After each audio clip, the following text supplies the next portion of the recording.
Besok Saudara Hakim akan membacakan putusan pra-peradilan yang diajukan oleh Peggy Setiawan. Bagaimana lantas peluang dari Hakim akan menerima ataupun menolak gugatan Peggy Setiawan? Kita bahas bersama dengan kuasa hukum Peggy Setiawan, ada Muhtar Effendi dan juga ada anggota Kompolnas Yusuf Warsim. Selamat malam Bapak-Bapak.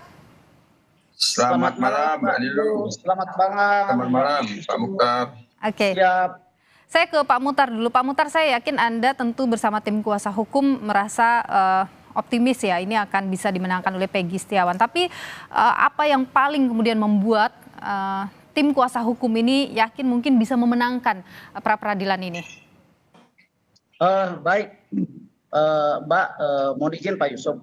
Jadi hal-hal yang membuat kami optimis bahwa pra-peradilan ini akan dimenangkan oleh kami, memang sejak awal rasa optimis itu sudah menghigapi kami semua ya, tim kuasa hukum PI. Kenapa demikian? Karena kalau berbicara tentang pelaku kan begitu, nyata-nyata klien kami Peggy Setiawan yang disangkakan, ditangkap dan ditahan oleh pihak kepolisian daerah Jawa Barat tidak berada di wilayah di mana terjadinya peristiwa pembunuhan di tahun 2016.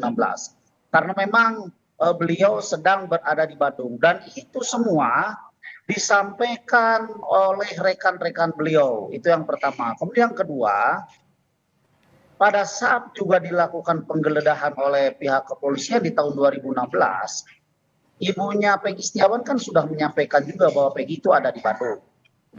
Kemudian yang selanjutnya, sampai saat kemarin selesainya, bukan selesai ya, sampai saat kemarin kita menyerahkan kesimpulan pun termasuk termohon dalam hal ini kepolisian daerah Jawa Barat menyampaikan kesimpulan dalam sidang pra-peradilan, tidak pernah kepolisian daerah Jawa Barat dalam hal ini penyidik menyampaikan baik secara real fakta di persidangan maupun secara tertulis tentang alat bukti yang berkenaan yang mempunyai hubungan langsung dengan tindak pidana yang dituduhkan oleh kepolisian daerah Jawa Barat kepada klien kami. Nah, apa itu? Kami mengharapkan pada saat itu pihak kepolisian memperlihatkan kepada kami tentang alat bukti yang punya korelasi yang kuat. Karena ini kan sangkaan atau tuduhan yang dikenakan kepada klien kami kan pembunuhan. Oke. Ya, jadi menurut kami, mohon izin, menurut kami tidak hanya cukup dengan surat-surat, dengan keterangan ahli, kan begitu ya. Oke. Dengan bukti surat lain. Nah, kecuali mohon izin satu saja. Kalau saja bukti surat yang dimiliki oleh Polda, misalkan hasil visum et repertum, kan gitu ya, atau hasil autopsi pada tahun 2016 menunjukkan bahwa pelaku yang mempunyai hubungan erat dengan pembunuhan itu adalah klien kami, silakan dibuka. Ya, kan dulu ada hasil visum et repertum, salah satu diantaranya bahwa korban mohon izin di autopsi ya, saya bilang di autopsi, bahwa korban meninggal karena ditusuk oleh samurai pendek. Tunjukkan dong samurainya yang mana. Kemudian dibilangnya ada sperma yang tercecer di tubuh korban Vina waktu itu ya.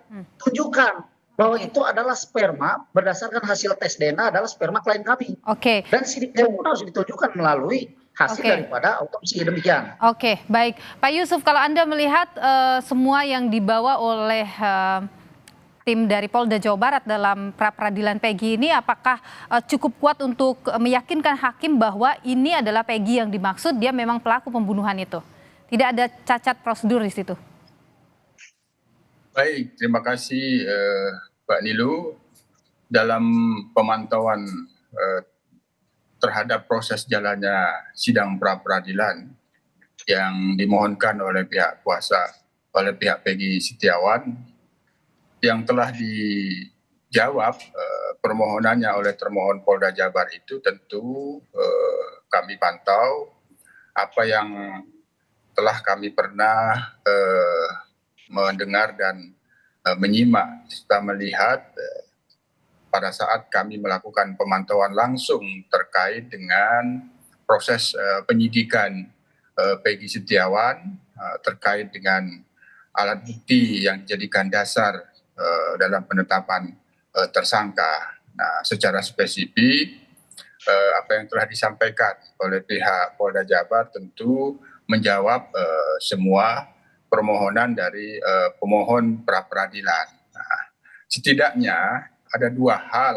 yang secara garis besar dua hal pokok yang dimohonkan dari pihak pemohon itu kan pertama itu terlihat di dalam fakta-fakta persidangan yang dikemukakan, yang dipaparkan, yang coba ditunjukkan di majelis sidang pra peradilan. Pertama terkait dengan prosedur, yang kedua terkait dengan bahwa penyidik Polda Jabar tidak memiliki alat bukti di dalam menangkap dan menetapkan tersangka Peggy Setiawan alias salah tangkap atau error in persona.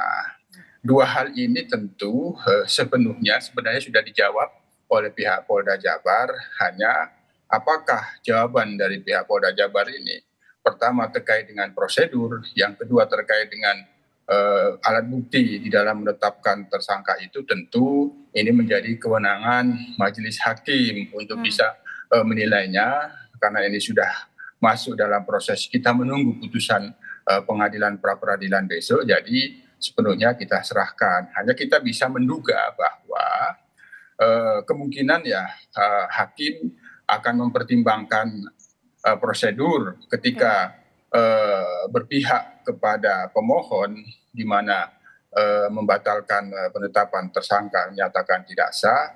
Dua hal itu yang akan menjadi pertimbangan terkait dengan prosedur atau terkait dengan tidak adanya alat bukti yang cukup.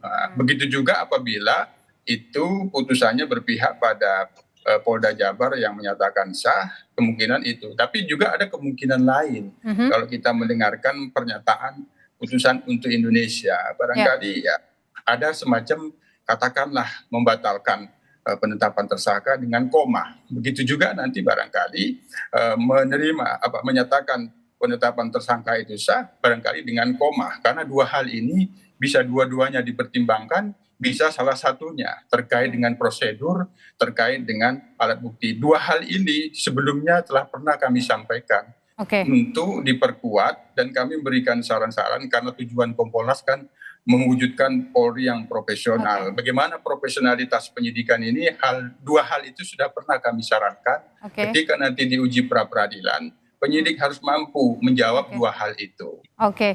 Tapi Pak Muhtar begini, maaf Pak Yusuf begini. Ketika dalam persidangan pihak dari Polda Jawa Barat kan bersikukuh bahwa tidak ada kesalahan prosedur di situ. Ini kemudian juga tidak salah tangkap, diperkuat dengan ada kesaksian, kemudian juga ada ahli yang menyatakan dan juga ada surat atau dokumen. Tapi kemudian banyak pihak menilai bahwa itu tidak relevan gitu. Kalau Kompolnas sendiri melihat itu bagaimana? Dalam pantauan Kompolnas tentu kaitannya dengan penetapan tersangka itu menjadi kewenangan penyidik. Kami menghormati kewenangan itu. Kami sendiri ketika melakukan pemantauan langsung dan meminta klarifikasi, kami memposisikan dalam posisi seperti Pak Mukhtar ini dengan mengedepankan ajas praduga tak bersalah, mempertanyakan semua proses yang dilakukan oleh penyidik, termasuk mempertanyakan apa alat bukti yang dijadikan tersangka itu. Apa yang sudah dijelaskan kami cukup memahamin.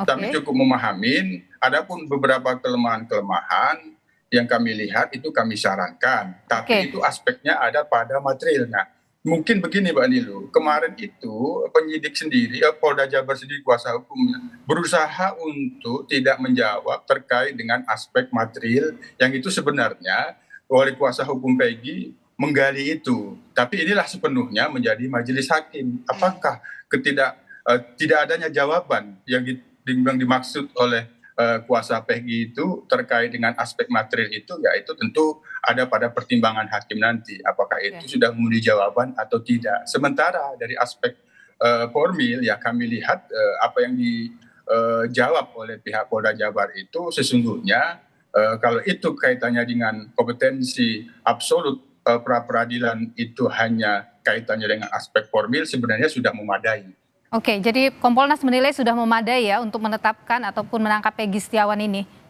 Ada aspek jawaban formil. Kalian tanya kalau itu pra peradilan kompetensi absolutnya itu hanya aspek formil saja. Tapi kalau itu kaitannya dengan material tentu ada hal-hal yang tidak bisa dijawab atau tidak mau menjawab pada sidang kemarin itu. Iya, karena kemarin itu adalah sidang pra peradilan ya, tidak masuk ke material. Saya ke Pak Muhtar. Pak Muhtar, kemarin itu hakim mengeluarkan statement yang menarik ya dalam persidangan itu, yaitu menyebut bahwa tidak ada tekanan. Saya tidak ada tekanan dalam ini, saya tidak punya kepentingan dalam kasus ini, dan saya akan memutus yang terbaik bukan untuk pemohon ataupun yang termohon, tapi untuk Indonesia. Apa dalam bayangan Anda kenapa hakim mengeluarkan kalimat itu? Baik.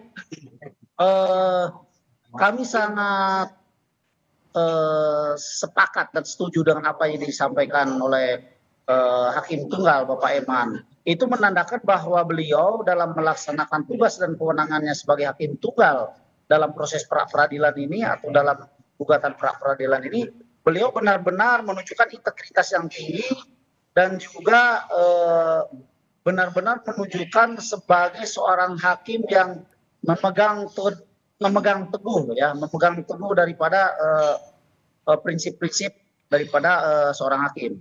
Nah, kami memang karena kan begini, kami mengira kan ini kan isu itu sangat luar biasa berkembang di luaran sana ya. Apalagi nanti mohon maaf banget kalau seandainya memang pada kenyataannya pihak kami adalah pihak yang dikalahkan begitu, ya diposisikan di tempat yang kalah, isu ini kami yakin akan semakin melebar dengan dengan tuduhan-tuduhan yang begitu masif negatifnya, baik kepada hakim maupun kepada pihak kepolisian daerah Jawa Barat. Maka oleh sebab itu, untuk menepis itu, maka sedini mungkin Hakim Tunggal Bapak Eman menyatakan seperti itu, menyampaikan seperti itu. Kemudian izin Mbak Nil, begini, pada sidang pra peradilan memang seyogianya yang dikupas atau yang digali adalah tentang unsur formilnya, nah, begitu. Tetapi karena memang dalam hal kita menggali unsur formil begitu dalam dan begitu meluas, sehingga terimajinasikan bahwa unsur material pun akhirnya terbawa di dalam persidangan itu. Baik. Kenapa demikian? Mohon maaf. Singkat saja Pak Muhtar. Baik. Mohon maaf. Karena menurut kami polisi dalam hal ini kepolisian daerah Jawa Barat itu betul-betul melaksanakan tugasnya yang secara unprosedural. Ya, prosedural. Kenapa kami bilang seperti itu? Jelas kok pijakan hukumnya. Ya, di tahun 2016 berarti pijakan hukumnya adalah Perkap nomor 14 tahun 2012. Baik. Di sana ada prosedur penangkapan. Pak Muhtar, saya tahan Anda di sana. Kita terbatas dengan waktu. Saya ke Pak Yusuf dulu terakhir. Pak Yusuf, apapun putusan yang diberikan oleh hakim tentu akan kita terima besok. Tapi seandainya memang disebutkan ada kesalahan cacat formil dalam penetapan tersangka terhadap Peggy Setiawan, apa yang bisa dilakukan oleh polisi nantinya itu? Apapun putusan pra peradilan besok oleh Hakim Tunggal Hakim Eman, tentu apakah itu berpihak kepada Peggy Setiawan, tidak berpihak kepada penyidik atau sebaliknya, itu belum akhir dari sebuah cerita. Meskipun besok itu pihak Peggy dikabulkan permohonannya, tentu penyidik tetap dituntut untuk bisa menuntaskan 3 DPO yang termasuk di dalamnya Peggy alias Peron. Begitu juga apabila putusan besok itu berpihak kepada penyidik yang tidak mengabulkan pemohon, tentu masih ada proses yang panjang. Penyidik harus memenuhi berkas di jaksa penuntut umum terkait dengan kebenaran materialnya, masih harus itu dibuktikan. Baik. Terima kasih Pak Yusuf Warsim, anggota Kompolnas, dan juga Pak Muhtar Effendi, kuasa hukum dari Peggy Setiawan. Tentu akan kita nantikan putusan yang dibacakan besok pada pukul 9 pagi. Terima kasih Bapak-Bapak.